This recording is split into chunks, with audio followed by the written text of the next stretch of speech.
Hello, আসসালামু আলাইকুম viewers, সবাইকে আয়েশাস কিচেনে স্বাগতম। কেমন আছেন সবাই? আমি আলহামদুলিল্লাহ ভালো আছি। তাই আপনাদের জন্য একটা মজাদার মিষ্টি নিয়ে হাজির হলাম। আর এই মিষ্টিটা সবাই পছন্দ করে, দেখেই বুঝতেছেন এটা কি মিষ্টি। হ্যাঁ, এটা মালাই চপ। আর এখন অনেকে এটা গুঁড়ো দুধ দিয়েও তৈরি করে। তো আমি আজকে করেছি ছানা দিয়ে। এটা একবার যদি করে খান তাহলে বুঝবেন এটা কোনো অংশে দোকানের চেয়ে কম না। দেখুন একদম সফট, দেখেই বুঝতেছেন। তা আমি যেভাবে করছি ওভাবে একবার করে দেখিয়ে আমি এখন আপনাদেরকে আমি কিভাবে করছি এই মজাদার মিষ্টিটা ওটা করে দেখাচ্ছি। প্রথমে আমি এখানে 1.5 লিটার দুধ দিয়েছি, লিকুইড দুধ। এটা আমি চুলায় বসে দিয়েছি। আজকে আমি এটা ছানা কাটবো দই দিয়ে, টক দই দিয়ে। এর আগের বার আমি কিভাবে ভিনেগার দিয়ে ছানা কাটো ওইটাও দেখেছিলাম। এটা আমি টক দই দিয়ে করব। টক দই দিয়ে যদি ছানাটা কাটেন তাহলে ছানার পরিমাণটা একটু বেশি হয়। তা আমি এখানে হাফ কাপ টক দই দিলাম 1.5 লিটার দুধে। দেখুন কিছুক্ষণ পর এগুলো ছানা হয়ে গেছে। এখন আমি চুলা করে যেভাবে আমি ছানাগুলো ঢালি ওভাবে করে ঢালছি। দেখুন একটা সাদা কাপড়ে নিচে একটা চালনি দিয়ে এভাবে করে ঢেলে ঠান্ডা পানি দিয়ে ধুয়ে 30 মিনিটের জন্য আমি চুলে রাখবো।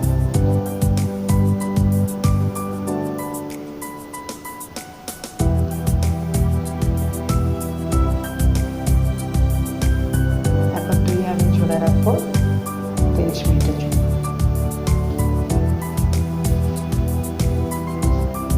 30 মিনিট পর ছানাটা রেডি। দেখুন এখন আমি এখানে হাফ চা চামচ এলাচের গুঁড়ো দিলাম। আমার ভালো লাগে তাই দিলাম, আপনারা না চাইলে দিলেন না।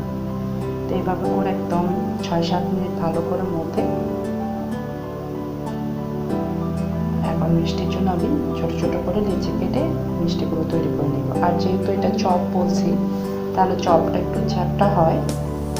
আপনারা চাইলে গোল অথবা লম্বা টাইপেরও করতে পারেন। আমি এভাবে চ্যাপটা করে করে করে নিচ্ছি। দেখুন যেন সাইডে কোনো ফাটল না থাকে ওভাবে করে তৈরি করবেন।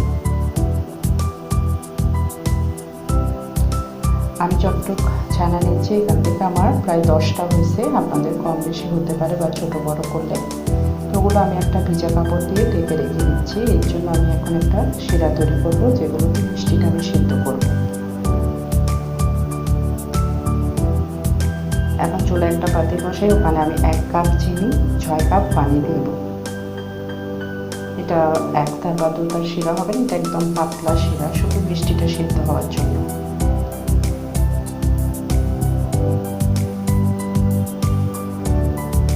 যখন পানিগুলো এভাবে ফুটে আসবে চিনি গলে যাওয়ার পর, তখন মিষ্টিগুলো আমি দিয়ে দিব।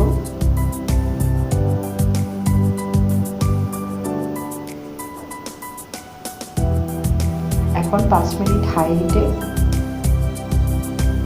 মিষ্টিগুলো হতে দেব। 5 মিনিট করে 5 মিনিট পর ঢাকনাটা তুলে একটা স্প্যাচুলা দিয়ে আস্তে আস্তে করে এটা উল্টাই দেব। না হয় এক পাশ হবে এক পাশ হবে না, সেজন্য আস্তে আস্তে করে উল্টে দিতে হবে। আর এই পর্যায়ে মিষ্টিটা কিন্তু খুবই নরম থাকে এবং খুবই সাবধানে করতে হবে। এইভাবে করে করে টোটাল 15 মিনিট মিষ্টিটা শিরার মধ্যে হতে হবে। ঘড়ি ধরে 15 মিনিট, এর চেয়ে বেশিও না কমও না, তাহলে আপনার মিষ্টিটা পারফেক্ট হবে। এখন এগুলো সব উল্টে দেওয়ার পর আমি আবার 5 মিনিটের জন্য ঢেকে দিছি। 5 মিনিট পর আবার দেখুন মিষ্টিটা আরেকটু বড় হয়েছে। দেখুন এখন আমি আবার উল্টাইয়ে আবার 5 মিনিট ঢেকে দিব। এখন আরও 5 মিনিট পর দেখুন টোটাল 15 মিনিট হয়ে গেছে। এখন আমি চুলাটা নিভিয়ে দিব। এখন চুলা থেকে নামিয়ে আমি মিষ্টিগুলো ওই শিরা থেকে তুলে নিব।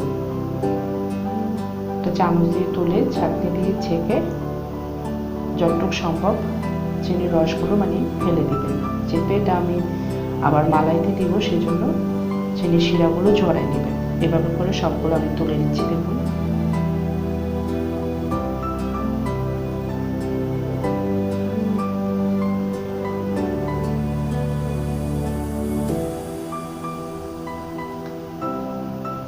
এগুলো এক পাশে রেখে আমি এর জন্য মালাটা তৈরি করে নিচ্ছি। মালার জন্য এখানে আমি প্রায় 4 কাপ দুধ নিয়েছি, 1 লিটার। এটাকে আমি 2 কাপ করে নিব জাল দিয়ে।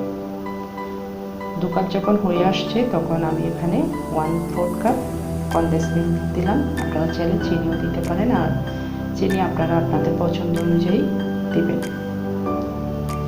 তো এখানে আমি আর কোনো এলাচের গুঁড়ো দিচ্ছি না, শুধু 1 চা চামচ গোলাপ জল দিচ্ছি। যেহেতু এলাচের গুঁড়ো মিষ্টিতে আছে সেজন্য আমি আর এলাচের গুঁড়ো দিচ্ছি না।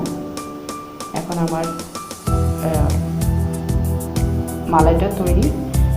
এখন আমি মিষ্টিগুলো দিয়ে দিচ্ছি মালাইয়ের মধ্যে। মিষ্টি দেওয়ার সময় মালাইটা খুবই গরম থাকতে হবে আর মিষ্টিটা ঠান্ডা থাকতে হবে, এই অবস্থায় এভাবে করে দিতে হবে। এখন এগুলো সব মিষ্টিটা মালাইয়ের মধ্যে দিয়ে আমি প্রায় 4 ঘন্টা রেখে দিব। আর যদি সারা রাত রাখতে পারেন তাহলে এটা আরও ভালো, এর মধ্যেই ঠান্ডা হবে। এখন আমি 4 ঘন্টা পর, আমি সারা রাত রাখিনি, আমি 4 ঘন্টা পরেই আপনাদের জন্য নিয়ে আসলাম। আপনারা চাইলে সারা রাত রাখতে পারেন। এখন একটা প্লেটে সার্ভ করলাম। দেখুন, একদম রসে টইটুম্বুর মালাই চপ। তো এইভাবে একবার করে দেখিয়েন, বাসার সবাই কিন্তু আপনার এই রেসিপিটা পছন্দ করবে। আর আমার রেসিপি যদি ভালো লাগে লাইক কমেন্ট শেয়ার করিয়েন, আপনাদের ফ্রেন্ড এবং ফ্যামিলিদের সাথেও শেয়ার করিয়েন। আমার চ্যানেলটা সাবস্ক্রাইব করিয়েন আর পাশে থাকা বেল আইকনটা ক্লিক করেন, তাহলে আমার নিত্য নতুন রান্নাগুলো পেয়ে যাবেন। তো এখন তো রেডি। একটু পেস্তা বাদাম দিয়ে একটু সাজিয়ে দিলাম। একবার শুধু কেটে কুটে খাওয়ার পালা। আমার তো আর সইতেছে না, এটা খাবোই। তা আমি কেটে দিচ্ছি। দেখুন, এটা যখন কাটতেছি বুঝতেছেন এটা কীরকম সফট হয়েছে। আর যদি সারা রাত থাকেন তাহলে আরও এটা সফট হবে। তো আজকে এই পর্যন্ত। আগামীকাল নিশ্চয়ই আপনাদের জন্য কোনো একটা নতুন রেসিপি নিয়ে হাজির হবো, বা মজাদার রেসিপি নিয়ে, ইনশাল্লাহ। তো ভালো থাকিয়েন, সুস্থ থাকিয়েন। ভিডিওটা দেখতে থাকুন। আল্লাহ হাফেজ।